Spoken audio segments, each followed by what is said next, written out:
Good morning students, welcome to organic chemistry class. आज हम BSc first year का जो हमारा टॉपिक है वो है charge transfer complex. Charge transfer complex के ऊपर डिस्कशन करेंगे। तो सबसे पहले देखेंगे कि चार्ज क्या होता है, ट्रांसफ़र क्या होता है और कॉम्प्लेक्स क्या होता है। तो देखिए, चार्ज का मतलब क्या होता है, प्लस और माइनस, ठीक। ट्रांसफ़र का मतलब क्या होता है, एक जगह से दूसरी जगह शिफ्ट होना, है ना, किसमें, कॉम्प्लेक्सेस में। तो कॉम्प्लेक्स में हम चार्ज का ट्रांसफ़र देखेंगे, with the help of two molecules. इसमें हम दो मॉलिक्यूल्स का यूज़ करेंगे। तो पहला जो मॉलिक्यूल्स होगा वो होगा हमारा इलेक्ट्रॉन रिच मॉलिक्यूल्स होगा और एक होगा इलेक्ट्रॉन डेफिशिएंट। तो जो हमारा इलेक्ट्रॉन रिच मॉलिक्यूल्स होगा, जिसे हम क्या बोलते हैं, डोनर भी बोलते हैं, जिसे हमने डी से रिप्रेजेंट किया है। और इलेक्ट्रॉन डेफिशिएंट मॉलिक्यूल्स क्या होगा, एक्सेप्टर, जिसे ए से रिप्रेजेंट किया है। इन दोनों आपस में कंबाइन होंगे। कंबाइन होने के बाद क्या करेंगे, अपना पाई इलेक्ट्रॉन या फिर एन इलेक्ट्रॉन को ट्रांसफ़र करेंगे फ्रॉम डी टू ए, मतलब डोनर से एक्सेप्टर में ट्रांसफ़र होगा। इसी को बोलते हैं चार्ज ट्रांसफ़र कॉम्प्लेक्स, जो कि इनका जो रेशियो होगा वो होगा 1:1।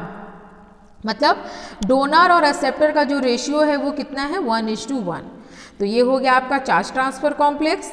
यहाँ पे जो डोनर एटम है या जो मॉलिक्यूल हमारा है, डोनर क्या डोनेट करेगा, एन इलेक्ट्रॉन को डोनेट करेगा और पाई इलेक्ट्रॉन को डोनेट करेगा। किसे डोनेट करेगा, एक्सेप्टर मॉलिक्यूल्स को, जो कि इलेक्ट्रॉन डेफिशिएंट है, जिस मॉलिक्यूल्स के पास इलेक्ट्रॉन की कमी है उसे वो डोनेट करेगा। ओके, तो देखिए हमने यहाँ पे लिखा है D+A, है ना, रिवर्सिबल रिएक्शन है। तो हमें क्या मिलता है, एक अडक्ट मिलता है। डी और ए के बीच में क्या होगा, बॉन्ड फॉर्मेशन होने की कोशिश कर रहा है, जिसे ये ऐड हो रहे हैं, अडक्ट हो रहे हैं। फिर से अगर हम फर्दर रिएक्शंस करा रहे हैं, ये कैसा रिएक्शन है आपका, फॉरवर्ड और बैकवर्ड रिएक्शंस दोनों देगा। तो क्या होगा, हमें पता है जो डी होता है वो डोनर है, मीन्स इसके पास इलेक्ट्रॉन बहुत ज़्यादा है, तो इसके पास कौन सा चार्ज आ जाएगा, प्लस चार्ज। और जो हमारा एक्सेप्टर है, जिसके पास इलेक्ट्रॉन की कमी है, उसके पास कौन सा चार्ज आ जाएगा, माइनस। तो डी प्लस और ए माइनस, जिससे मैंने वाई से रिप्रेजेंट किया है। और ये जो हमारा जो अडक्ट है उसे हमने किससे रिप्रेजेंट किया है, एक्स से रिप्रेजेंट किया है। ओके, फिर यहाँ पे हम देखेंगे कौन कौन से ऐसे कंपाउंड हैं जो कि एक्सेप्टर का वर्क करते हैं, एक्सेप्टर का काम करते हैं। तो सबसे पहले देखिए पिक्रिक एसिड है, 1,3,5 tri nitrobenzene and other polynitro compounds. ये इतने सारे ऐसे कंपाउंड्स हैं जो कि बहुत ही मोस्ट इम्पॉर्टेंट एक्सेप्टर का वर्क करते हैं, एक्सेप्टर का काम करते हैं। Fine, okay.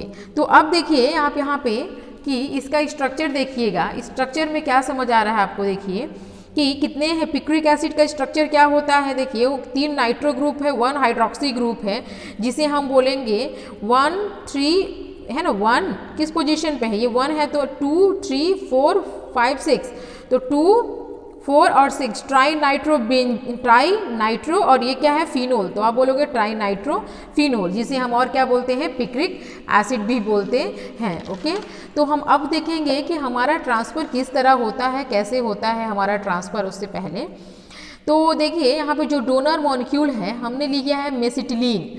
मेसिटिलीन को एक डोनर एटम्स माना गया है, डोनर मॉलिक्यूल माना गया है, जिसका स्ट्रक्चर होता है, जिसके कैसा होता है, यहाँ पे मिथाइल ग्रुप्स ऐड होते हैं, 3 मिथाइल ग्रुप्स हमारे अटैच्ड होते हैं किसके ऊपर, बेंजीन के ऊपर, और बन जाता है मेसिटिलीन, जो कि डोनर का वर्क कर रहा है, जिसे हमने डी से रिप्रेजेंट किया है।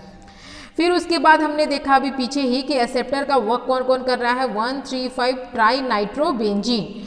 ठीक है, तो ट्राई 3 नाइट्रो ग्रुप है और है क्या, ये बेंजीन। तो ट्राई नाइट्रोबेंजीन ग्रुप हमारा एक एक्सेप्टर का वर्क कर रहा है।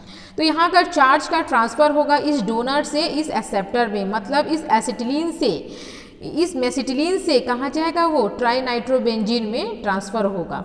तो देखिए हमने यहाँ डायग्राम बनाया है यहाँ पे कि इस स्ट्रक्चर में इस मेसिटिलीन से, जो कि उसका सेंटर न्यूक्लियस है, यहाँ ट्रांसफ़र हो रहा है किसमें, 1,3,5 ट्राइनाइट्रोबेंजीन में। इसी तरह चार्ज ट्रांसफ़र कॉम्प्लेक्स होता है, मतलब यही चार्ज ट्रांसफ़र कॉम्प्लेक्स कहलाएगा।